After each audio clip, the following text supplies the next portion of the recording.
Greetings everyone, welcome to Sparks Academy. So இந்த வீடியோவில் நம்ம என்ன பார்க்க போறோம் அப்படின்னா ஒரு ஹியூஜான ஒரு announcement. So MAWS Tamil Nadu municipal administration water supply board எக்ஸாமோட ஒரு அனௌன்ஸ்மெண்ட் பற்றி தான் பார்க்க போறோம். ஸோ 2025ல புது நோட்டிஃபிகேஷன், அதாவது 2024ல எக்ஸாம் நடந்துச்சு. திருப்பியும் அதே எக்ஸாம் வந்து ஒரு புது நோட்டிஃபிகேஷன், புது நம்பர் ஆஃப் வேக்கன்சிஸோட இந்த இயர் நமக்கு வரப்போகுது அப்படின்ற ஒரு குட் நியூஸோட தான் நம்ம இந்த வீடியோவை ஸ்டார்ட் பண்றோம். அப்படின்னா இசிஇ ட்ரிபிள்இ சிவில் மெக்கானிக்கல் இந்த டிபார்ட்மெண்ட்ல நீங்க வந்து ஏதோ ஒரு டிபார்ட்மெண்ட்ல நீங்க யூஜி இல்ல டிப்ளமா பண்ணிருக்கீங்க அப்படின்னா இந்த வீடியோ உங்களுக்காக தான். ஸோ லாஸ்ட் TNMAWS 2024 க்ளோஸ் மார்க்ஸ்ல போய் மிஸ் பண்ணவங்க, சரியா? ஸோ சிஆர்எல் நமக்கு ரிலீஸ் பண்ணப்போ ஒரே மார்க்ல ஒரு 20-30 பேர் இருந்திருப்பீங்க, சரியா? சோ அதுல நிறைய பேருக்கு மிஸ் ஆயிடுக்கும். நிறைய பேர் வந்து நோ வேக்கன்சி அப்படின்றத நீங்க எழுதி கொடுத்துட்டு வந்திருப்பீங்க. சோ அதெல்லாம் கொஞ்சம் ஹார்ட் பிரேக்கிங்கா இருக்கும். சரி, அவ்வளவு தூரம் போயிட்டு நமக்கு கிடைக்கல அப்படின்றதா நீங்க ஃபேஸ் பண்ணிருப்பீங்க. அந்த மாதிரி ஆஸ்பிரன்ஸா இருக்கலாம். இல்ல லாஸ்ட் டைம் நோட்டிபிகேஷன் இது டெம்பரரின்னு போட்டிருந்துச்சு, சோ நான் அப்ளை பண்ணல அப்படின்னு நினைக்கிறவங்களா இருக்கலாம். இல்ல நான் அப்போ வந்து யூஜி ஃபைனல் இயர் படிச்சுட்டு இருந்தேன், எனக்கு டிகிரி கம்ப்ளீஷன் வரல, நான் இதான் ஃபர்ஸ்ட் டைம் இந்த நோட்டிபிகேஷன் பாக்குறேன் அப்படின்னு இருக்கு. ஸோ நீங்க என்ன கேட்டகரியா இருந்தாலும் சரி, இந்த ஆப்பர்ச்சுனிட்டி ஒரு கோல்டன் ஆப்பர்ச்சுனிட்டி, சரியா? ஸோ க்ளோஸா போய் மிஸ் பண்ணவங்க, லாஸ்ட் நோட்டிபிகேஷன் வந்து ரொம்ப இம்பார்ட்டன்ஸ் கொடுத்து பார்க்காதவங்க, இல்ல இதான் ஃபர்ஸ்ட் டைம் இந்த நோட்டிபிகேஷன் எனக்கு எலிஜிபிலிட்டி வந்திருக்கு, நான் வந்து ஃபர்ஸ்ட் அட்டம்ப்ட்லேயே ஒரு கவர்மெண்ட் ஜாப் வாங்கணும் அப்படின்னு நினைக்கிறீங்க அப்படின்னா இந்த வீடியோ உங்களுக்காக தான். ஸோ ஸ்கிப் பண்ணாம ஃபுல்லா பாருங்கப்பா. ஸோ நமக்கு தமிழ்நாடு அசம்பிளில என்ன சொல்லியிருக்காங்க அப்படின்னா 2104 வேக்கன்சி TNMAWSல ஃபில் பண்ணுவோம் அப்படின்னு சொல்லியிருக்காங்க. ஸோ இந்த TNMAWS கீழே எதெல்லாம் வரும்னு பாத்தீங்கன்னா முனிசிபல் அட்மினிஸ்ட்ரேஷன், சரியா, கார்பரேஷனோடது, municipality, town panchayat, town planning, then Chennai metro water supply and sewage போர்டுன்னு சொல்ற CMWSSB, இந்த மாதிரி வேரியஸ் போர்ட்ஸ் வந்து நமக்கு கீழே வரும், சரியா? சோ இதுல நமக்கு ஓவராலா இந்த மாதிரி ஒரு வேக்கன்சி கொடுத்துருக்காங்க. இதே கிட்டத்தட்ட இதே வேக்கன்சி தான் 2024 இருந்துச்சு, சரியா? சோ அப்ப உங்களுக்கு ஒரு வருஷத்துலயே திருப்பி அவ்வளவு நம்பர் ஆஃப் வேக்கன்சிஸ் வருது அப்படின்றது உங்களுக்கு ஒரு பூஸ்ட், ஓகே, ஒரு போனஸ் விஷயம். மிஸ் பண்ணிடாதீங்க. சோ உங்களோட அதர் ஆஸ்பிரன்ஸ் யாரும் வந்து இசி ட்ரிபிள்இ சிவில் மெக்கானிக்கலா இருந்து எக்ஸாமுக்கு ப்ரிப்பேர் பண்றாங்க, இல்ல ஏதாவது ஃபர்ஸ்ட் டைம் ப்ரிப்பரேஷனுக்குள்ள வராங்க அப்படின்னா அவங்களுக்கு கண்டிப்பா இந்த வீடியோவை ஷேர் பண்ணுங்க, கண்டிப்பா உங்களுக்கு யூஸ்ஃபுல்லா இருக்கும். ஸோ இந்த வீடியோ நம்ம என்னெல்லாம் பார்ப்போம் அப்படின்னா நம்ம அகாடமியோட லைஃப் டைம் ஃப்ரீ கிளாஸஸ் பத்தின டீடைல்ஸ் சொல்றேன். தென் நம்ம லான்ச் பண்ண போற லைவ் ஆன்லைன் கோர்ஸ், தென் இந்த எக்ஸாமுக்கான ஏஜ் கிரைட்டீரியா என்ன, எலிஜிபிலிட்டி என்ன, தென் எக்ஸாம் பேட்டர்ன் எப்படி இருக்கும், ஸோ சிலபஸ் என்ன, ஓகே, தென் ப்ரீவியஸ் இயர் இப்போ லாஸ்ட் 2024ல இந்த எக்ஸாம் நடந்திருக்கு இல்லையா, ஸோ அதோட கட் ஆஃப் எப்படி இருந்துச்சு, இப்போ நம்ம டார்கெட் கட் ஆஃப் எவ்வளவு வைக்கணும், தென் பர்சனலி நான் வந்து இந்த எக்ஸாம் எப்படி அப்ரோச் பண்ணேன் அண்ட் இதை வந்து நான் எப்படி கிராக் பண்ணேன் அப்படின்ற அந்த ஒரு பர்சனல் டச், இதை தான் நம்ம வந்து இந்த வீடியோ ஃபுல்லாவே கண்டென்ட்டா பார்க்க போறோம். ஸோ வீடியோ ஸ்கிப் பண்ணாம பாருங்க. ஸோ ஃபைனலா வந்து என்னோட பர்சனல் எக்ஸ்பீரியன்ஸையும் நான் கண்டிப்பா உங்களுக்கு ஷேர் பண்றேன். ஓகே, ஸோ நம்ம அகாடமியில லைஃப் டைம் ஃப்ரீ கிளாஸஸ் அப்படின்றத லான்ச் பண்ணியிருக்கோம்ப்பா. ஸோ இந்த லைஃப் டைம் ஃப்ரீ கிளாஸஸ் அப்படின்றது வீக்ல 7 டேஸுமே உங்களுக்கு 7 டிஃப்ரெண்டான செஷன்ஸா கொண்டு போறோம். ஸோ ஒரு சீரீஸ் மாதிரி ஒரு கான்செப்ட்ஸ் இருக்கும், ப்ராப்ளம் சால்விங் இருக்கும், ஜென்ரல் மோட்டிவேஷன் இருக்கும், இந்த மாதிரி வைடு வெரைட்டியா இந்த 7 டேஸும் 7 ஸ்பெஷல் சீரீஸ் அப்படின்றத நம்ம கொண்டு போறோம். ஸோ இதோட ஆக்சஸ் கிடைக்கணும், நீங்க இந்த வீடியோஸ் எப்பெல்லாம் அப்லோட் ஆகுது அப்படின்றத டைம் டு டைம் பார்க்கணும் அப்படின்னா to join our WhatsApp community. So அதோட லிங்க் வந்து நம்ம டிஸ்கிரிப்ஷன் பாக்ஸ்ல ப்ரொவைட் பண்றோம். ஸோ அதில் ஆட் ஆயிக்கோங்க. ஸோ தட் உங்களுக்கு இதை பத்தின ஃபுல் டீடைல்ஸும் அப்பப்போ டைம் டு டைம் அந்த லிங்க்கும் உங்களுக்கு கிடைச்சிடும். ஓகே, ஸோ நம்ம அகாடமியில இன்டெப்தான ஒரு லைவ் ஆன்லைன் கோர்ஸ் வந்து நம்ம லான்ச் பண்றோம்ப்பா. ஸோ இந்த ஆன்லைன் கோர்ஸ் என்னெல்லாம் ஃபோக்கஸ் பண்ணும் அப்படின்னு பாத்தீங்கன்னா நான் சொன்ன எல்லா டிபார்ட்மெண்ட்டுக்கும், okay, triple E, ECE, civil, mechanical, சரியா? ஸோ இவங்க எல்லாருக்குமே வந்து ஒரு லைவான online class. So live class அப்படின்றப்போ உங்களுக்கு 1-to-1 டிஸ்கஷன் இருக்கும், சரியா? ஸோ உங்களுக்கு என்ன டவுட்ஸ் இருந்தாலும் நீங்க லைவ்ல கேட்கலாம். ஸோ கண்டிப்பா உங்களுக்கு அட்ரஸ் பண்ணுவாங்க. ஸோ டோட்டலா பாத்தீங்கன்னா மினிமம் 1500, அதனால எல்லாமே நாங்கள் பிளஸ் கொடுத்துருப்பேன். 1500 பிளஸ் கிளாஸஸ் உங்களுக்கு எல்லாமே மோர் தேன் தட் தான் இருக்கும். லைவ் கிளாஸஸ் இது எல்லாமே உங்களுக்கு கான்செப்ட் பில்டிங் செஷன்ஸ் தான் இருக்கும். எந்த எக்ஸாம் நீங்க எடுத்துக்கிட்டாலும் எக்ஸாம் சிலபஸ் வந்து பெருசா மாறாதுப்பா. 1-2 டாபிக் தான் நமக்கு மாறுமே தவிர மேஜர் சேஞ்ச் அப்படியெல்லாம் எந்த எக்ஸாம்லயும் இருக்காது. சில டாபிக்ஸ் ஆட் ஆகும், சில டாபிக்ஸ் வந்து நமக்கு அதுல இருந்து டெலீட் பண்ணிருப்பாங்க. இவ்வளவுதான். பட் மேஜரா ஒவ்வொரு டிபார்ட்மெண்ட்டுக்கும் இருக்க மேஜர் டாபிக்ஸ்னு இருக்கும் இல்லையா? இப்ப ட்ரிபிள்இன்னு எடுத்தீங்கன்னா மெஷின்ஸ், இசின்னு எடுத்தீங்கன்னா சர்க்யூட் தியரி, தென் சிவில் மெக், இந்த மாதிரி ஒவ்வொருத்தவங்களுக்கும் ஒரு இம்பார்ட்டன்டானது இருக்கும். அந்த டாபிக்கை கண்டிப்பா அவங்க எடுக்க போறது கிடையாது இல்லையா? ஸோ அந்த மாதிரி நமக்கு எல்லாத்துக்கும் பேஸ் என்னன்னா அந்த பேசிக் ஸ்ட்ராங்கா இருக்கும், ஃபவுண்டேஷன் ஸ்ட்ராங்கா இருக்கும். ஸோ அதனாலதான் 1500+ லைவ் கிளாஸஸ் நம்ம ப்ரொவைட் பண்றோம் உங்க ஃபண்டமெண்டல்ஸ் ஸ்ட்ராங் பண்றதுக்காக. சரியா? Then followed by 250+ test series. 250+ test series. So உங்களுக்கு இப்போ எல்லா மோஸ்ட்லி இப்போ எல்லா எக்ஸாம்ஸ்க்கும் 10 யூனிட்ஸ் அப்படின்ற பேட்டர்ன்ல தான் இருக்கு. அப்போ 10 யூனிட்ஸ்க்கும் ஓவராலா 250+னா பாருங்க, ஒரு யூனிட்டுக்கு நம்ம வந்து எவ்வளவு டெஸ்ட் ப்ரொவைட் பண்றோம் அப்படின்ற, ஒவ்வொரு டெஸ்ட்டுக்கும் எவ்வளவு கொஸ்டின்ஸ் இருக்குன்றதை இமேஜின் பண்ணி பாருங்க. ஸோ நம்ம ஓவராலா நீங்க லைவ் கிளாஸஸ் பிளஸ் உங்க டெஸ்ட் சீரீஸ் இதெல்லாம் பாக்குறப்போ மோர் தேன் 20,000 கொஸ்டின்ஸ் நீங்க வந்து ப்ராக்டிஸ் கண்டிப்பா எடுத்திருப்பீங்க. அண்ட் எல்லா ப்ரீவியஸ் இயர் கொஸ்டின்ஸும் நம்ம கண்டிப்பா டிஸ்கஸ் பண்ணிடுவோம். சரியா? ஸோ இது வந்து நம்ம இன்டெப்த் லைவ் ஆன்லைன் கோர்ஸை பத்தின டீடைல்ஸ்.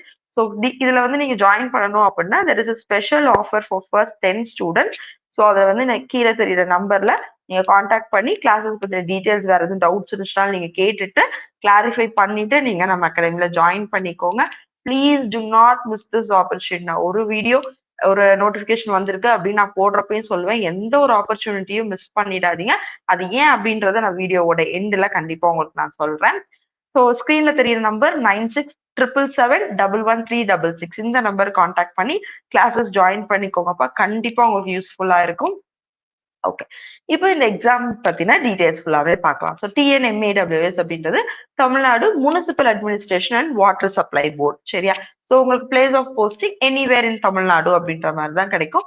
மோஸ்ட்லி வந்து ஒரே ஏஇ கேடர் அப்படின்றப்போ உங்களுக்கு ஒரே தாலுக்குல போட மாட்டாங்க. உங்க நேட்டிவ் எந்த தாலுக்கோ அந்த தாலுக்குல இருக்காது. மிச்சப்படி உங்களுக்கு உங்க நம்ம தமிழ்நாட்டுக்குள்ளதான் இருக்கும்.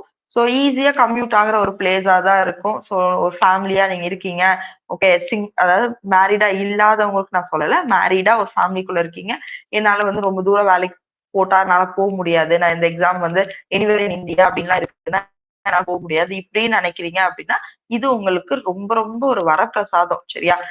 ஈஸியா வந்து நீங்க உங்களுக்கு டிரான்ஸ்ஃபரும் நீங்க வாங்கிக்கலாம். ஒரே தாலுக்கு இல்லைனாலும் கொஞ்சம் கம்யூட் பண்ணிட்டு வர ஒரு பிளேஸ் மாதிரி நீங்க வாங்கிக்கலாம். ஒரு 2 hours டிராவல் போயிட்டு வர மாதிரி இருக்க பிளேஸ் கூட உங்களுக்கு நீங்க டிரான்ஸ்ஃபர்ல ஈஸியா வாங்கிக்கலாம். ஸோ டிபார்ட்மெண்ட்குள்ள நீங்க இன்டர் டிரான்ஸ்ஃபர் வாங்கிக்கலாம். இந்த மாதிரி நிறைய இது இருக்கு, அலவன்சஸ் இருக்கு. ஸோ இது வந்து கெசட்டட் போஸ்ட். சரியா? கிரீனிங் சைன், ஓகே, கெசட்டட் போஸ்ட். ஸோ இது எல்லாமே உங்களோட அட்வான்டேஜஸ் இந்த நோட்டிபிகேஷனை பொறுத்த வரைக்கும். ஸோ ஏஜ் லிமிட் அப்படின்னா நீங்க SC, SCA, ST, MBC, DC, BC, அதாவது பிசிஎம்ஸ், ஓகே, அது பிசி இல்ல, ஆக்சுவலி பிசிஎம் முஸ்லிம், ஓகேவா? இவங்களுக்குள்ள நீங்க வரல, இந்த கேட்டகரிக்குள்ள நீங்க இல்ல, ஜென்ரல் ஜென்ரல், ஓகே, இல்ல பிசி இந்த மாதிரி இருக்கீங்கன்னா உங்களுக்கு அப்பர் ஏஜ் லிமிட் 32 years. அப்படி இல்ல நான் சொன்ன இந்த கம்யூனிட்டிக்குள்ளலாம் நீங்க வந்துட்டீங்க, SC, STA, STs, okay, MBCs, DC, denotified communities, இல்லைன்னா வந்து backward classes, Muslim, BCM, widows, இந்த கேட்டகரிக்குள்ள இருக்கீங்க அப்படின்னா உங்களுக்கு ஏஜ் லிமிட் கிடையாது. ஓகே, மேக்ஸிமம் ஏஜ் லிமிட் கிடையாது. ஸோ இது ஒரு அட்வான்டேஜ்.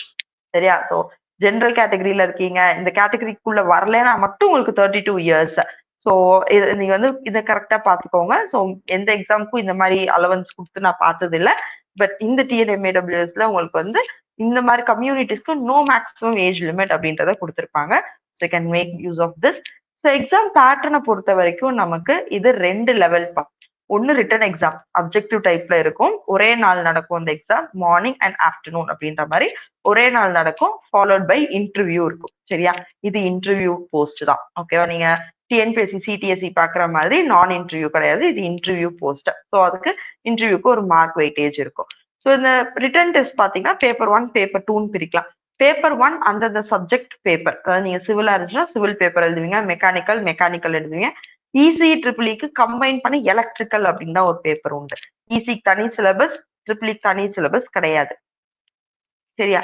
அதே மாதிரி பேப்பர் 2 பாத்தீங்க அப்படின்னா பார்ட் ஏல தமிழ் எலிஜிபிலிட்டி டெஸ்ட் இருக்கும், பார்ட் பில ஜென்ரல் ஸ்டடிஸ் இருக்கும். இந்த ஜென்ரல் ஸ்டடிஸ்ல உங்களுக்கு லைக் ஜிகே இருக்கும், அதாவது ஸ்டாட்டிக் ஜிகே இருக்கும், ஹிஸ்டரி, ஜியோகிராஃபி, எக்கனாமிக்ஸ், டிஎன்பிஎஸ்சிக்கு இருக்கும் இல்லையா, அதே சிலபஸ் 75 கொஸ்டின்ஸ் இருக்கும். 25 கொஸ்டின்ஸ் ஆப்டிடியூட் இருக்கும். சரி, ஆப்டிடியூட், ரீசனிங், இந்த மாதிரி ஒரு 25 கொஸ்டின்ஸ் இருக்கும். ஸோ டோட்டலா அது ஒரு 100 கொஸ்டின்ஸ் வரும். ஸோ டியூரேஷன் பார்த்தீங்கன்னா மார்னிங் பேப்பர் 1 ஒரு 3 ஹவர்ஸ், ஈவினிங் அந்த ஆஃப்டர்நூன் செஷன் வந்து தமிழ் எலிஜிபிலிட்டியும் ஜிஎஸும் சேர்த்து 3 ஹவர்ஸ். சரியா? ஸோ தமிழ் எலிஜிபிலிட்டி நிறைய பேர் பண்ற மிஸ்டேக் என்ன அப்படின்னா, இந்த மாதிரி எக்ஸாம் எழுதுறப்போ ஓவராலா 3 ஹவர்ஸ் தமிழ் எலிஜிபிலிட்டிக்கு நமக்கு தேவை 100 கொஸ்டின் 40 மார்க் தான் தேவை. அதுல உட்காந்து 100 கொஸ்டின்ஸே அட்டம் பண்ணிட்டு இருக்காதீங்க. ஓகேவா? அதுக்கு நமக்கு வந்து ஜஸ்ட் குவாலிஃபையிங் பேப்பர் தான், அந்த மார்க்கை நம்ம எவாலுவேட் பண்ண போறது இல்ல. 40 கொஸ்டின்ஸ் கரெக்டா போட்டீங்கன்னு தெரிஞ்சிச்சுன்னா ஜஸ்ட் விட்டுருங்க. உங்களோட செகண்ட் பார்ட் அதாவது ஜெனரல் ஸ்டடிஸ் வந்து முடிச்சுட்டு ஒரு நான் 40 மார்க்ஸ் எடுத்துருவேனான்னு கரெக்டா நான் 40 தான் போட்டிருக்கேன் அப்படின்னா இன்னொரு 20 கொஸ்டின்ஸ், ஓகேவா? 20 தான் மேக்ஸிமம் சொல்லுவேன், அதுக்கு மேல போடாதீங்க. 60 கொஸ்டின்ஸ் போட்டு வச்சுக்கோங்க, கண்டிப்பா நீங்க குவாலிஃபை ஆயிடுவீங்க. சரியா? ஸோ 3 ஹவர்ஸ் அப்படின்னு ஒரே நாள்லயே மார்னிங் அண்ட் ஆஃப்டர்நூன் அப்படின்ற மாதிரி உங்களுக்கு எக்ஸாம் நடந்துடும். ஸோ மேக்ஸிமம் மார்க்ஸ் பார்த்தீங்கன்னா சப்ஜெக்ட் பேப்பர் 300 மார்க்ஸ், தென் தமிழ் எலிஜிபிலிட்டி 150 மார்க்ஸ்க்கு இருக்கும், ஜிஎஸ் 150 மார்க்ஸ்க்கு இருக்கும், இன்டர்வியூ வந்து 60 மார்க்ஸ். ஓகேவா? ஸோ இதான் வந்து உங்களுக்கான எக்ஸாம் பேட்டர்ன் இந்த மாதிரி தான் இருக்கும். ஸோ இண்டிவிஜுவலா சிலபஸ் எப்படி இருக்கு அப்படின்னு தான் டிஸ்கஸ் பண்ணலாம். ஸோ இதுல வந்து நான் சொன்ன மாதிரி டிப்ளமோவும் எலிஜிபிள், டிகிரியும் எலிஜிபிள். ஓகேவா? ஸோ நீங்க டிப்ளமோ முடிச்சிருந்தாலும் ஓகே, இல்ல பிஇ படிச்சிருந்தாலும் 2 பேருக்குமே இதுல ஆப்பர்ச்சுனிட்டி இருக்கு. சிலபஸும் 2 தனித்தனியா கொடுத்துருப்பாங்க, எக்ஸாமும் தனித்தனியா நடக்கும். டிப்ளமோ ஸ்டாண்டர்ட் தனியா ஒரு நாள் எக்ஸாம் நடக்கும், டிகிரி ஸ்டாண்டர்டுக்கு தனியா ஒரு நாள் எக்ஸாம் நடக்கும். சரியா? ஸோ டிகிரி ஸ்டாண்டர்டுக்கு ஃபர்ஸ்ட் நான் சிலபஸ் எக்ஸ்பிளைன் பண்ணிடுறேன். சிவில், மெக்கானிக்கல், அப்புறம் நான் சொன்ன எலக்ட்ரிக்கல், அதாவது அது ட்ரிபிள் இசி ரெண்டும் சேர்ந்து ஒரே சிலபஸ் தான். ஓகே. ஸோ சிவிலை பொறுத்த வரைக்கும் building materials and construction practices, engineering survey, engineering mechanics and strength of materials, structural analysis, geotechnical engineering, environmental engineering and pollution control, design of reinforced concrete, pre-stressed concrete and steel structures, hydraulics, water resources engineering, urban and transportation engineering, project management and estimation. Okay, இந்த 10 unit தான் syllabus for civil ஆஸ்பிரன்ஸா இருக்கும். இதே இது மெக்கானிக்கலா இருக்கீங்கன்னா உங்களுக்குமே ஒரு 10 unit இருக்கு. Mechanics, kinetics, dynamics, strength of materials and design, fluid mechanics and turbo machinery, thermal engineering and thermodynamics, heat and mass transfer, material science and metallurgy, production technology, metrology and quality control, CAD, CAM, CIM, FEA, then industrial engineering and management. இது வந்து மெக்கானிக்கலுக்கான சிலபஸா இருக்கும். நீங்க ரிட்டர்னுக்கு படிக்கிறப்பே இன்டர்வியூக்கும் சேர்த்து படிச்சு வச்சுக்கோங்க. Interview வந்து ரெண்டுமே கலந்து இருக்கும், டெக்னிக்கலாவும் போகும், நான் டெக்னிக்கலாவும் போகும். சரியா? டெக்னிக்கலா சீரியஸாவும் போகும், ஹெச்ஆர் ரவுண்ட் மாதிரி கேஷுவலாவும் போகும். ஓகே, ஸோ ரெண்டுக்குமே நீங்க ரெடியா இருக்கணும். ஸோ நெக்ஸ்ட் எலக்ட்ரிக்கல் சிலபஸ் பார்த்தீங்கன்னா electrical circuits, electric and magnetic field, measurement instrumentation, control systems, electrical machines, power systems, analog and digital electronics, power electronics and rise, digital process and communication, then renewable energy sources and storage devices. So இது பார்த்தீங்கன்னா easy aspirants இருக்கீங்க அப்படின்னா இதை பார்த்தோன்னே என்ன triple topics நிறைய இருக்கு அப்படின்னு தோணும். ட்ரிபிளியா இருக்கீங்கன்னா என்ன ஈஸி டாபிக்ஸா இருக்கு அப்படின்னு தோணும். பட் ஆக்சுவலா பார்த்தீங்கன்னா 50-50 தான் கொடுத்துருக்காங்க. ஈஸிக்கு 5 யூனிட் உங்களோட கோர்ல இருந்து இருக்கும், ட்ரிபிளிக்கு 5 யூனிட் நீங்க ஆல்ரெடி படிச்சது தான் கொடுத்துருப்பாங்க. 50% ஆஃப் மார்க்ஸ் எடுக்கிறதுக்கு என்ன பண்ண முடியுமோ அவங்க பண்ணியிருக்காங்க. ஸோ பார்த்தோன்னே இது வந்து ஒரு டிபார்ட்மெண்ட்டுக்கு பயாஸ்டா இருக்கு அப்படின்லாம் கிடையாது. சரியா? இப்போ எலக்ட்ரிக்கல் சர்க்யூட்ஸ் 2 பேருக்கும் காமனா படிச்சிருப்பீங்க, இஎம்டி படிச்சிருப்பீங்க, இசியும் சரி ட்ரிபிளியும் சரி, electro magnetic theory, electro magnetic fields அப்படின்னு கண்டிப்பா படிச்சிருப்பீங்க. மேபி 1 or 2 டாபிக்ஸ் ட்ரிபிளி படிச்சிருக்க மாட்டாங்க, இசிஇ படிச்சிருப்பாங்க, அவ்வளவுதான். ஓகே, மெஷர்மெண்ட்ஸ் அண்ட் இன்ஸ்ட்ருமெண்டேஷன் இசியும் படிச்சிருப்பீங்க, எம்என்ஐ அப்படின்னு ஒரு பேப்பர் படிச்சிருப்பீங்க, இன்டெப்தா ட்ரிபிளி படிச்சிருப்பாங்க. ஓகேவா? தென் கண்ட்ரோல் சிஸ்டம்ஸ் 2 பேருக்குமே இருந்திருக்கும். மெஷின்ஸ் ஓகே பியூர்லா ட்ரிபிளி, இது வந்து இசி படிக்கணும். அதே மாதிரி தான் பவர் சிஸ்டம்ஸும் ட்ரிபிளி டாபிக் இசி படிக்கணும். அனலாக் டிஜிட்டல் எலக்ட்ரானிக்ஸ் 2 பேருமே படிச்சிருப்பீங்க. பவர் எலக்ட்ரானிக்ஸ் அண்ட் டிரைவ்ஸ் சில டாபிக் தான் இசிக்கு இருக்கும், மெஜாரிட்டி அது ட்ரிபிளில தான் இருக்கும். Digital process and communication purely ECE, so triple E நீங்க புதுசா கத்துக்கிற மாதிரி இருக்கும். Renewable energy sources and storage devices அதுவுமே ட்ரிபிளி டாபிக் தான், ஸோ ஈஸி ஆஸ்பிரன்ஸ் கத்துக்கிற மாதிரி இருக்கும். ஸோ 2 பேருமே கொஞ்சம் மியூச்சுவல் ஷேரிங்ல படிக்கிற மாதிரி தான் இந்த சிலபஸ் இருக்கும்ப்பா. ஓகேவா? இதே இது டிப்ளமோ ஸ்டாண்டர்டுக்கும் உங்களுக்கு சிவில், மெக்க, அப்புறம் ட்ரிபிள் இசிக்கும் ஒன்றும் இல்லை, டிகிரிக்கு இதே மாதிரி டாபிக்ஸ் தான் அங்கேயுமே உங்களுக்கு டிகிரி ஸ்டாண்டர்ட்லயுமே இருந்திருக்கும். என்ன அப்படின்னா level of questions. Okay, question எவ்வளோ டெப்தா இருக்கு, எவ்வளோ டைம் கன்சியூமிங்கா சால்வ் பண்ற மாதிரி இருக்கு, அந்த ஸ்டாண்டர்ட் தான் குறையுமே தவிர மிச்சப்படி உங்களுக்கு சிலபஸ்ல பெரிய சேஞ்சஸ் இருக்காது. ஓகே, ஸோ இது சிவிலோட சிலபஸ். இது வந்து மெக்கானிக்கல். அங்க பார்த்து அதே டாபிக்ஸ் தான் மிக்ஸ் அங்கங்க இருக்கும்.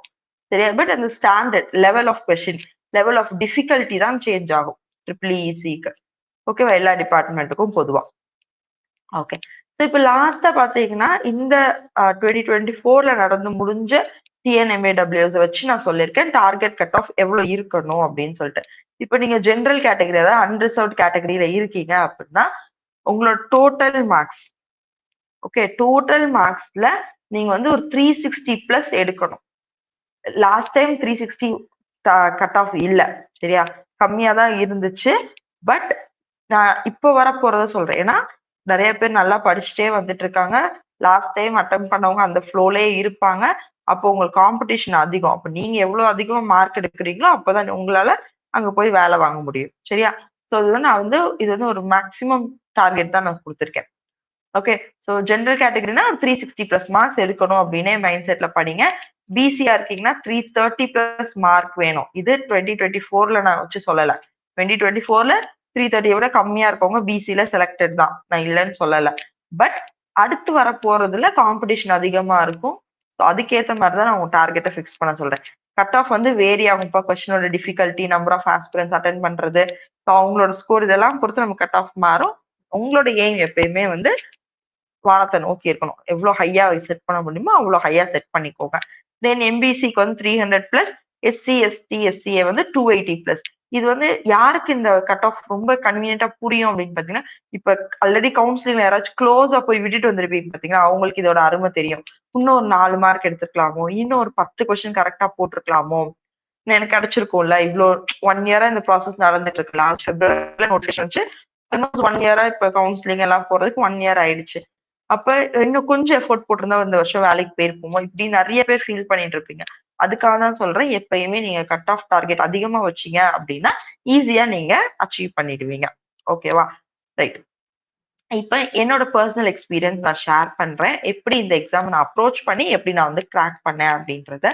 ஸோ ஃபர்ஸ்ட் நான் அப்ளை பண்ண விதத்துல நான் சொல்லுவேன். நான் உங்களுக்கு ஏற்கனவே சொன்னேன். எந்த நோட்டிஃபிகேஷன் வந்தாலும் அது நான் கோல்டன் ஆப்பர்ச்சுனிட்டி அப்படித்தான் நான் சொல்லி உங்களுக்கு வீடியோவே போட்டிருப்பேன். ஏன் அப்படின்னா அது உண்மையிலேயே கோல்டன் ஆப்பர்ச்சுனிட்டி தான். எல்லாரையும் மாதிரி தான் இந்த எக்ஸாம் நோட்டிஃபிகேஷன் நானும் பார்த்தேன். பார்த்தோன்னே எனக்கு எப்படி இருந்துச்சுன்னா டெம்பரரி அந்த வேர்ட் தான் எனக்கு கண்டுக்கும் தெரிஞ்சிச்சு. இது டெம்பரரி தானே, அப்ளை பண்ண வேணாம் அப்படின்னு நினைச்சு நான் பாட்டுக்கு விட்டுட்டேன். அப்புறம் எனக்கு என்ன தோணுச்சு, சரி ஒரு அட்டம் கொடுப்போம். நம்ம ஆல்ரெடி இந்த டிஎன்பிஎஸ்சி எக்ஸாம்ஸ்க்கு ஏதாவது படிச்சுட்டு இருப்போம். ஒரு எக்ஸாம் ப்ராக்டிஸ்க்கு எழுதி பார்ப்போம் அப்படின்னு சொல்லி தான் நான் அப்ளை பண்ணது. சரியா? சோ ஃபர்ஸ்ட் எந்த எக்ஸாம், நீங்க ஒரு எக்ஸாம் நோக்கி போயிட்டு இருப்பீங்க. சரியா? அந்த வழியில வேற ஒண்ணு வந்துச்சுன்னா அது ஒரு பிராக்டிஸ்க்கு அட்டென்ட் பண்ணுங்க. ஓகே. ஆனா அந்த பிராக்டிஸ்க்கு நீங்க எழுதுறப்ப ஓரளவுக்கா சின்சியரா எழுதணும். அப்ளை பண்ணிட்டோமே அப்படின்லாம் போய் 3 மணி நேரம் யாராலையும் உட்கார்ந்திருக்க முடியாது. ஓகேவா? சோ அதனால நீங்க ஒரு எக்ஸாம்க்கு அப்ளை பண்ணிட்டீங்க. சே ஃபார் எக்ஸாம்பிள் உங்களோட எய்ம் வந்து ஒரு கேட்ன்னு வச்சுக்கோங்க. கேட் எக்ஸாம நீங்க ஃபோக்கஸ் பண்ணி போயிட்டு இருக்கீங்க. பட் வழியில எனக்கு டிஎன்பிஎஸ்சி ஏஇ வருது, கம்பைன் டெக்னிக்கல் சர்வீஸ் வருது, இந்த மாதிரி டிஎன்எம்ஏடபிள்யூஎஸ் வருது, டிஆர்பி வருது. இப்படின்னா அந்த எக்ஸாம்லாம் அட்டன் பண்ணுங்க. ஏன்னா syllabus more or less same. General studies extra இருக்கும். பட் டெக்னிக்கல் உங்களுக்கு அதே சிலபஸ் தான் இருக்க போகுது. அப்ப நீங்க போற வழியில இதெல்லாம் வருது அப்படின்னா அதெல்லாம் அட்டன் பண்ண கொஞ்சம் சின்சியர் எஃபோர்ட் போட்டுருங்க. ஒரு 10-15 நாள் வந்து எக்ஸ்ட்ராவா இந்த எக்ஸாம் மட்டும் ஓரியன்டா இந்த எக்ஸாம் எப்படி இருக்கு பேட்டர்ன், இதுக்கு என்ன லெவல்ல படிக்கணும் அப்படின்ற அந்த டியூனிங்ல கொஞ்ச நாள் மட்டும் டைம் ஸ்பெண்ட் பண்ணி படிச்சுட்டு அடுத்த எக்ஸாம் அப்படியே கண்டினியூ பண்ணிட்டே போங்க. நீங்க எங்க போய் சேரணுமோ அதை ஃபோக்கஸ் பண்ணி போங்க. இப்படிதான் நான் பண்ணேன். என்னோட எய்ம் வேற எக்ஸாமா இருந்துச்சு. பட் நான் இந்த எக்ஸாம் இப்படி வருதே, சரி அப்ளை பண்ணி வைப்போம் அப்படின்னு சொல்லிதான் நான் அப்ளை பண்ணேன்.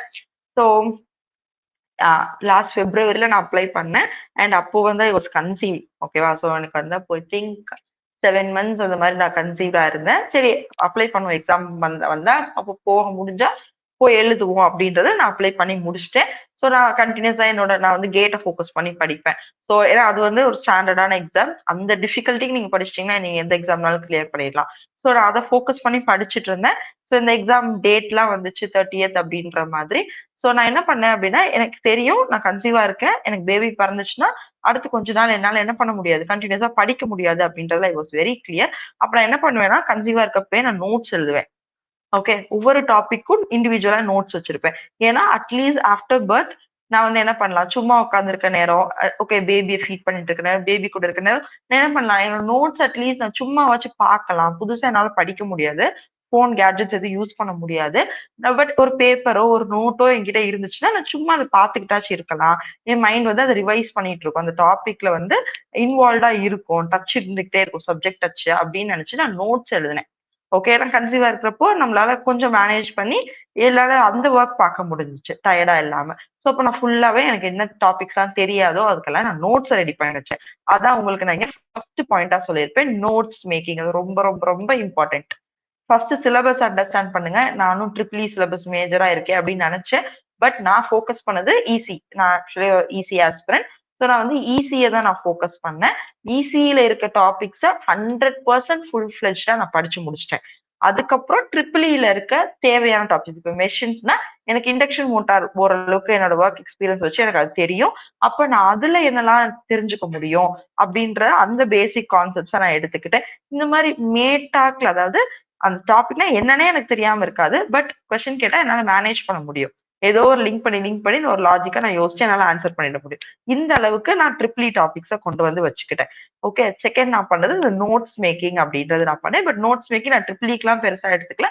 ஈஸிக்கு ஃபுல் ஃபிளெஜ்டா நான் நோட்ஸ் மேக்கிங் அப்படின்றத வச்சுக்கிட்டேன். நெக்ஸ்ட் என்ன பண்ணேன்னா எம்சிக்யூஸ் ப்ராக்டிஸ். எம்சிக்யூஸ் ப்ராக்டிஸ் அப்படின்றது நீங்க எவ்வளவு கொஸ்டின்ஸ் சரியா வேற ஸ்டேட் எக்ஸாம்ஸ் கொஸ்டின்ஸ் ஓகே ப்ரீவியஸா டிஎன்பிஎஸ்சி ஒரு question GATE questions engineering service question இந்த மாதிரி எத்தனை கொஸ்டின் ஒரு டாபிக் நீங்க போட்டு பாக்குறீங்க. ஒரு டாபிக்னா இப்போ கண்ட்ரோல் சிஸ்டம்னா கண்ட்ரோல் சிஸ்டம்க்கு நான் சொல்லல. கண்ட்ரோல் சிஸ்டம்ல பிளாக் டயக்ராம் ரிடக்ஷனுக்கு எத்தனை கொஸ்டின் நீங்க போட்டு பாக்குறீங்க. சிக்னல் ஃப்ளோ கிராஃப்க்கு எத்தனை கொஸ்டின் பாக்குறீங்க. எத்தனை வெரைட்டி ஆஃப் கொஸ்டின்ஸ். எல்லாருமே சிக்னல் ஃப்ளோ கிராஃப்னா ட்ரான்ஸ்ஃபர் ஃபங்க்ஷன் ஃபைன் பண்ணது எல்லாருமே பண்ணிடும். அதுல என்ன வெரைட்டி கொஸ்டின்ஸ் இருக்கு அதெல்லாம் எப்படி அப்ரோச் பண்றது. இந்த மாதிரி வெரைட்டி ஆஃப் கொஸ்டின்ஸை ப்ராக்டிஸ் பண்ணேன். ஓகே. தென் தேர்ட் ரொம்ப இம்பார்ட்டன்டான ஃபோர்த் பாயிண்ட் என்ன கியூமுலேட்டிவ் ரிவிஷன். ஒரு நாள் படிக்கிறீங்கன்னா அடுத்த நாள் அந்த நாள் படிச்சதையும் சேர்த்து பார்த்துட்டு புதுசா ஒண்ண படிங்க. தேர்ட் டே ரெண்டு நாளையும் பார்த்துட்டு தேர்ட் புதுசா ஒண்ணு படிங்க. ஏன்னா நமக்கு ஆப்வியஸா ஒரு 7 to 8 டேஸ் படிச்சிட்டீங்கன்னா ஃபர்ஸ்ட் டே படிச்சது ஞாபகம் இருக்காது. ஓகே. இது வந்து ஒரு ரியாலிட்டி. ப்ராக்டிக்கலா ஒரு ஹியூமன் பிரெயின் அப்படிதான் இருக்கும். அப்ப நீங்க திருப்பி திருப்பி என்ன பண்ணணும் ரீகால் பண்ணிட்டே இருக்கும். பிரெயின்ல கொண்டு போய் அதை நிறுத்திக்கிட்டே இருக்கணும். அப்ப இந்த கியூமுலேட்டிவ் ரிவிஷன் அப்படின்றது ரொம்ப ரொம்ப எனக்கு ஹெல்ப் பண்ணுச்சு. ஓகே. நெக்ஸ்ட் வந்து பவர் விசுவலைசேஷன் அப்படின்றது என்ன அப்படின்னா இந்த ரெண்டுமே வந்து கொஞ்சம் பிலாசபிக்கல். பவர் விஷுவலைசேஷனும் சரி பாசிட்டிவ் அஃபர்மேஷனும் சரி கொஞ்சம் பிலாசபிக்கல்பா. அதாவது நமக்கு நிறைய ஆசை இருக்கும்ல. எதுக்கு நம்ம ஒரு வேலைக்கு போனோம் அப்படின்றதுக்கு எல்லாருக்கும் ஒரு ரீசன் இருக்கும். ஓகே. நான் எப்பயுமே நிறைய சொல்லுவேன். உங்களுக்கு வந்து சுத்தி ஏதாச்சும் யாராவது உங்களை இல் ட்ரீட் பண்ணியிருப்பாங்க. இல்ல யார் முன்னாடியாச்சும் நான் ஜெயிச்சு காட்டணும்னு நினைச்சிருப்பீங்க. இல்ல உங்க ஃபேமிலிக்காக நீங்க படிக்கணும்னு நினைச்சிருப்பீங்க. உங்க குழந்தைங்களோட நிறைய ரீசன்ஸ் இருக்கும்ல. அத அப்படியே விஷுவலைஸ் பண்ணுங்க. நீங்க ஒரு வேலை கிடைச்சா இந்த வீட்டோட லுக் உங்க மேல எப்படி மாறும்? சொசைட்டி உங்கள எப்படி பார்க்கும்? உங்க பிள்ளைங்களுக்கு முன்னாடி நீங்க எப்படி இருப்பீங்க? உங்க பிள்ளைங்களுக்கு எவ்வளவு நல்ல ரோல் மாடலா இருப்பீங்க?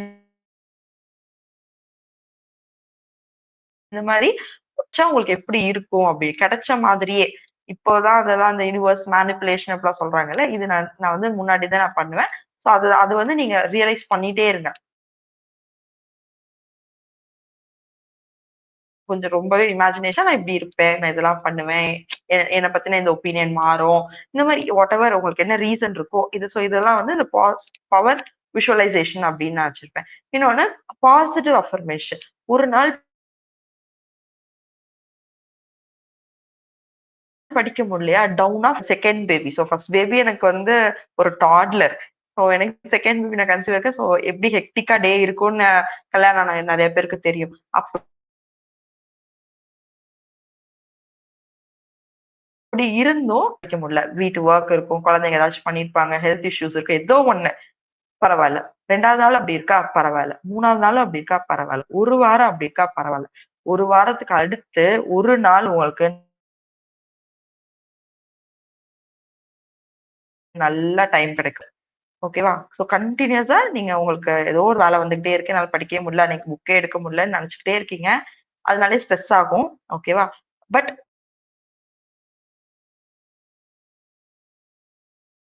ஆஃப்டர் அ பாயிண்ட் ஆஃப் அந்த டைம வேஸ்ட் பண்ணிடக்கூடாது. டயர்டா இருக்கு.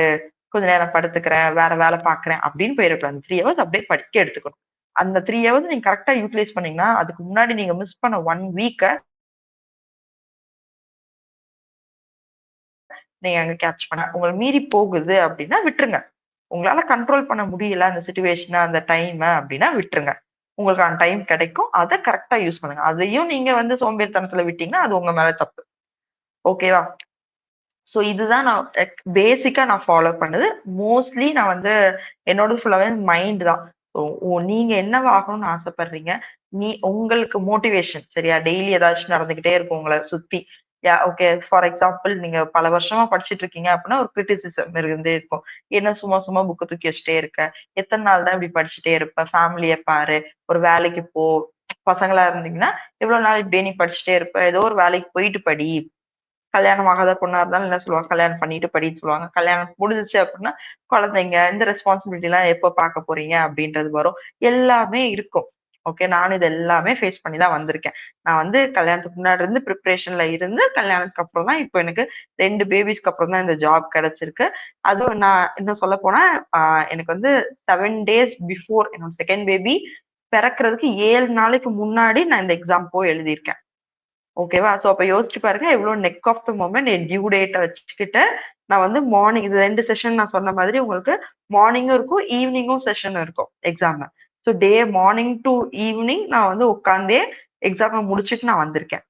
அப்போ இது நான் வந்து ஒரு பெருமைக்காக சொல்லல. உங்க எல்லாருக்கும் நான் ஒரு மோட்டிவேஷனா சொல்றேன். என் சிச்சுவேஷன் தான் உங்களுக்கு இருக்கும்ல. என்ன விட வொர்ஸான சிச்சுவேஷன் கூட நெறைய பேருக்கு இருக்கும். சரியா? பட் அதெல்லாம் வந்து ஒரு நொடியில வந்து உங்களுக்கு அப்படியே அவ்ளோ சந்தோஷம் குடுக்கும். இந்த ஒரு வேலை அப்படின்றத நீங்க வாங்கிட்டீங்க அப்படின்னா. ஏன்னா இது எனக்கு நிஜமாவே இருந்துச்சு. நான் அந்த அலாட்மெண்ட் ஆர்டர்லாம் வாங்கிட்டு நான் கீழ வந்து என் ஹஸ்பண்ட் கிட்ட அத குடுக்குறப்போ என் கண்ணுல வந்து அவ்ளோ கண்ணீர் இருந்துச்சு. என்னோட இன்லா ஃபேமிலீஸ்க்கும் சரி, எங்க அம்மா அப்பாக்குலாம் சொல்றப்போ, அது ஒரு வேற லெவல் ஆஃப் எக்ஸைட்மென்ட்டா இருந்துச்சு. அந்த மொமெண்ட் எல்லாருமே ஃபீல் பண்ணோம் இல்லையா? இவ்ளோ நாள் நீங்க படிக்கிறீங்க, எவ்வளவோ கிரிட்டிசிசம் கண்டிப்பா பார்த்திருப்பீங்க. யாருமே 100% உங்கள சப்போர்ட் பண்ணிட்டு இருக்க மாட்டாங்க. "நல்லா படி, நல்லா படி" அப்படின்னு எல்லாரும் சொல்லிக்கிட்டே இருக்க மாட்டாங்க. "ஓகே, கண்டிப்பா இன்னும் நீ படிக்கணுமா? அதான் உனக்கு இது செட் ஆகலைல்ல, வேலை கிடைக்கலைல்ல, வேற ஏதாச்சும் பாரு" அப்படின்னு கண்டிப்பா ஒரு ஆளாச்சும் எல்லாரோட லைஃப்லயும் சொல்லிட்டு தான் இருப்பாங்க. சரியா? அப்ப அவங்களுக்கெல்லாம் நீங்க ஒரு பதில் குடுக்குற மாரி உங்களோட ஜாப் வந்து கண்டிப்பா இருக்கும். சரியா? ஸோ நான் தான் பிலாசபிக்கலா நெறைய நான் சொல்லுவேன். பட் டெக்னிக்கலா பேசணும்னா இந்த மாரி விஷயம் தான். உங்க சிலபஸ கரெக்ட்டா புரிஞ்சுக்கோங்க. என்ன படிக்கணும், என்ன படிக்கக்கூடாது. இது நான் எல்லா வீடியோலயும் சொல்லிருப்பேன். எது படிக்கக்கூடாதுன்னு உங்களுக்கு ஃபர்ஸ்ட் தெரியணும். தேவையில்லாம நெறைய பார்க்கக்கூடாது. ஒரே டாபிக்ல நான் சொன்ன மாதிரி நீங்க எம்சிக்யூ பிராக்டிஸ் பண்ணீங்கன்னா, ஒரு டாபிக்ல நெறைய பார்க்கணும். ஆனா நெறைய வெரைட்டி ஆஃப் கொஸ்டின்ஸ் பார்க்கணும். ஒரே மாரி சால்வ் பண்ணி ஒண்ணும் நம்ம பண்ண போறதில்ல. இப்படிலாம் பாசிபிள் கொஸ்டின்ஸ் இருக்கு. இந்த ஒரு டாபிக்ல இப்படிலாம் கேட்கலாம். அப்படின்னு வெரைட்டிய தேடி பார்த்தீங்க அப்படின்னா, நீங்க எல்லாமே கவர் பண்ணியிருப்பீங்க. அப்ப எக்ஸாம்ல கொஸ்டின் கேட்டா கண்டிப்பா உங்க மைண்ட் லாஜிக்கலா திங்க் பண்ணி ஆன்ஸர குடுத்துரும். 3 இம்பார்ட்டன்ட் கியூமுலேட்டிவ் ரிவிஷன் அது ரொம்ப ரொம்ப இம்பார்ட்டன்ட். ஒரு நாள்ல செம் மாரிலாம் கிடையாது. ஓவர் நைட் ஒபாமாலாம் ஆக முடியாது. முந்தின நாள் உட்காந்து படிச்சா போதும். கடைசி 10 நாள் நான் ரிவைஸ் பண்ணா போதும். நான் ஃபார்முலா நோட்ஸ் வச்சிருக்கேன். 10 நாளைக்கு முன்னாடி படிச்சா போதும்னா கண்டிப்பா முடியாது. முடியாது அப்படின்னு நான் ஏன் சொல்றேன்னா, உங்களுக்கு ஒருத்தவங்களுக்கும், அடுத்தவங்களுக்கும் மார்க்க பூஸ்ட் பண்ணும் இல்லையா? இப்ப நான் டிஎன்பிஎஸ்சி டிஎன்எம்ஏடபிள்யூஎஸ் லாஸ்ட் வந்து ஒரே மார்க்ல 20, 30 பேர் இருந்திருப்பீங்க. அதுல கண்டிப்பா கிடைக்காதவங்கலாம் வருத்தப்பட்டுருப்பீங்க. இன்னும் ஒரு 5 மார்க் கூட போட்டுறக் கூடாதா? அப்படின்னு. அந்த 5 மார்க் தான் நான் இத பேசுறேன். நீங்க இதே குமுலேட்டிவ் ரிவிஷன் பண்ணிட்டே வந்தீங்கன்னா, கண்டிப்பா அந்த 5 மார்க்க நீங்க மிஸ் பண்ணியிருக்க மாட்டீங்க. எல்லா கான்செப்ட்ஸும் நீங்க மைண்ட்ல வச்சிருப்பீங்க. ஓகே. உங்களுக்கு எதுவுமே மறந்திருக்காது. அந்த டைம்ல நல்ல பிரசன்ஸ் ஆஃப் மைண்ட் இருந்திருக்கும். அதனால கியூமுலேட்டிவ் ரிவிஷன் அண்ட் பெர்சனலா இன்னொன்னு சொல்றேன். ஒரு எக்ஸாம கிளியர் பண்ற வரைக்கும் மொபைல் ஃபோன்ஸ் நோண்டாதீங்க. வீடியோஸ் பார்க்காதீங்க. மெயினா மூவிஸ் போகாதீங்க. ஏதாவது ஃபங்ஷன்ஸ் டிஸ்ட்ராக்ட் ஆகுற மாரி எந்த திங்ஸும் பண்ணாதீங்க. அண்ட் ஹெல்த்த ரொம்ப பார்த்துக்கோங்க. ஓவரா ஜங்க் ஃபுட் சாப்பிடுறதா இருக்கட்டும், ஹெவி ஃபுட் சாப்பிடுறதா இருக்கட்டும், இதெல்லாம் அவாய்ட் பண்ணி நம்ம 10த், 12த்லலாம் அம்மாலாம் சொல்லியிருப்பாங்க. எக்ஸாம் அப்போனா இந்த மாரி சாப்பிடு, நல்ல ஃப்ரூட்ஸ் சாப்பிடு, மெமரிக்கு இது சாப்பிடு அப்டின்னா, நம்ம சின்ன பிள்ளையில 10த் எக்ஸாம், 12த் எக்ஸாம் அப்போ நம்மள பார்த்துருப்பாங்க. அந்த மாரி உங்கள நீங்களே செல்ஃப் கேர் பண்ணிக்கோங்க. இந்த மாரி எக்ஸாம்ஸ் மெயினா வரப்போ. நெறைய பேர் வந்து உடம்பு சரியில்ல அப்டின்னு அட்டெண்ட் பண்ணாதவங்கலாம் இருக்கிறாங்க. ஸோ அந்த மாரி கேஸஸ்லாம் ரொம்ப பிளண்டர் அதெல்லாம் வந்து. ஏன்னா நமக்கு நோட்டிஃபிகேஷன் அடுத்து எப்போ வரும்னே தெரியாது. ஓகே. அப்ப கிடைக்கிற ஒரு ஆப்பர்ச்சுனிட்டியும் தயவு செஞ்சு மிஸ் பண்ணாம யூஸ் பண்ணிக்கோங்க. நான் என்னோட பெர்சனல் எக்ஸ்பீரியன்ஸ்ல தான் இத நான் உங்களுக்கு ஷேர் பண்ணியிருக்கேன். சரியா? ஸோ அந்த ஹாப்பினஸ் அந்த சக்சஸோட டேஸ்ட் வந்து அவ்ளோ சூப்பரா இருக்கும். சரியா? ஸோ அதனால வந்து இந்த டிஎன்எம்ஏடபிள்யூஎஸ் மிஸ் பண்ணவங்க, அடுத்து வரப்போற ஆப்பர்ச்சுனிட்டிய கண்டிப்பா மிஸ் பண்ணிடாதீங்க. ஸோ வந்து நம்மளோட அகாடமியிலேயே லான்ச் பண்ற இந்த ஆன்லைன் கோர்ஸ கண்டிப்பா ஜாயின் பண்ணிக்கோங்கப்பா. உங்களுக்கு வந்து இது வேஸ்ட் ஆஃப் மனி அப்படின்னு உங்களால சொல்லவே முடியாது. அவ்ளோ இன்டெப்த்தான லைவ் கிளாஸஸ், உங்களுக்கு டெஸ்ட் சீரிஸ். ஸோ உங்களுக்கு ஆல்ரெடி வந்து வேலையில இருக்கிறவங்க தான் வந்து உங்களுக்கு கிளாஸஸ் எடுக்கிறோம். ஸோ ப்ரீவியஸ் இயர் கொஸ்டின் டிஸ்கஷனா இருக்கட்டும், ப்ராப்ளம் சால்விங் இந்த வெரைட்டி ஆஃப் கொஸ்டின்ஸ் நான் சொல்றேன் இல்லையா?